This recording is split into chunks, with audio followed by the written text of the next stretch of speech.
I've had the privilege of knowing Mark's wife. I think probably longer than he's known her. When I don't think we ever served in the Congress together, but I a huge admirer, and not surprised to hear that she's got a motorcycle.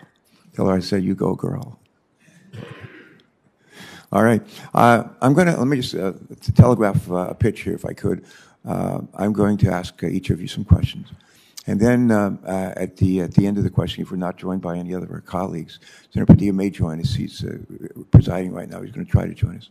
But right at the end, I'll give you each about maybe not another minute to answer a question that you wish had been asked, but was not. So keep that in mind.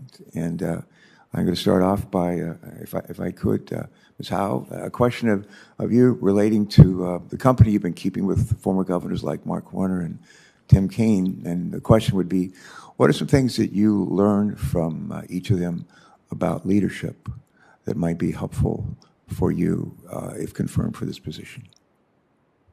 Thank you, Senator, for the question. You're welcome. They're both so different. I think what I learned most from Senator Warner and Governor Warner when I worked with him was his attention to detail while also having the big vision at the same time. And we were in Richmond at the time. It was a divided state government. And so he asked all of us to make sure we're building good relationships. And so I learned from him early on how important it was to have common ground with our Republican colleagues. When we came in, he was the first Democrat that was elected in Virginia in something like 18 years or something. And I think a lot of agencies weren't sure how we were going to be as a Democratic administration.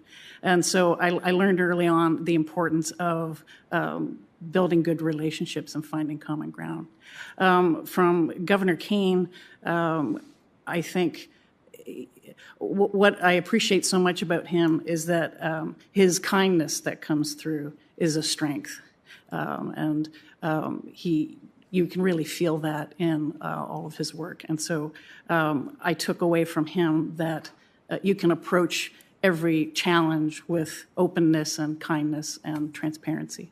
Yeah, but those are great qualities and traits. Well, you picked two good mentors, and my sister and I had the privilege of we were born in a coal mining town in West Virginia, Beckley, and grew up in Danville, Virginia, which place you're probably familiar with, right on Route 58.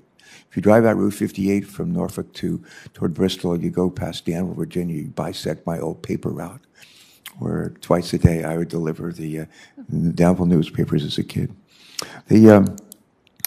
When I was in the 7th grade, I had my paper out in the 7th grade, but I remember my 7th grade class from Coates Elementary School in Danville. We took a road trip together, about 75 of us, and we went to Williamsburg, went to Jamestown, and we went to Richmond, Virginia.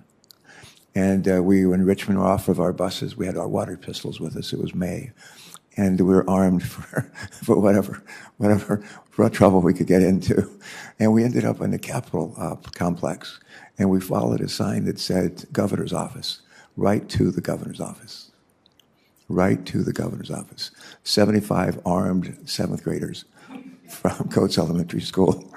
And the governor, to our amazement, came out to meet with us and to speak to us. And I, at the age of, I think I was 12, got to shake his hand. And he said to you, young man, what would you like to be when you grow up? And I said, I would like to be governor of not Delaware, I said governor of Virginia. And he said, well, I'm governor of Virginia. You'll have to find another state. And I did. And I did. It worked out well for both of us.